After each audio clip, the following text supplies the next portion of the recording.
Alors clairement, il y a une personne et c'est mon papa. Et c'est lui qui m'a permis d'avoir mes premiers chocs de lectrice. Roald Dahl, c'était un écrivain, c'est toujours d'ailleurs un écrivain qui ouvre une porte en fait gigantissime sur l'imaginaire et qui emmène beaucoup d'enfants vers d'autres lectures, qui a ce pouvoir-là. Mais quand j'avais 10 ans, mon père m'a mis Le Seigneur des Anneaux entre les mains. J'avais un peu du mal au début, il m'a dit tu passes les 60 premières pages et t'y vas. Et là, je me suis restée collée au plafond pendant tout mon été.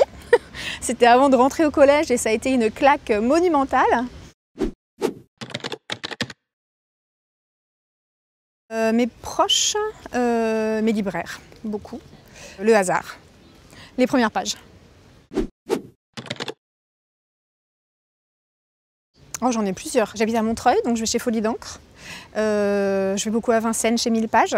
Et dès que je vais quelque part, en France et même à l'étranger, je vais dans la ou les grosses librairies indépendantes du coin. Je peux pas m'en empêcher. Jamais. Je déteste ça. J'ai besoin d'être en prise avec ma lecture. Donc je suis dedans. Et je fais aussi quelque chose de plus en plus, c'est que quand j'aime un livre d'un auteur que je connais pas, j'en lis plein. J'ai lu toute Jane Austen comme ça, je me suis fait des tunnels de Romain Gary, je plonge dans l'univers, dans l'écriture, je m'imprègne en fait, j'adore. Romain Gary. Sans hésiter, j'ai pas mis une seconde.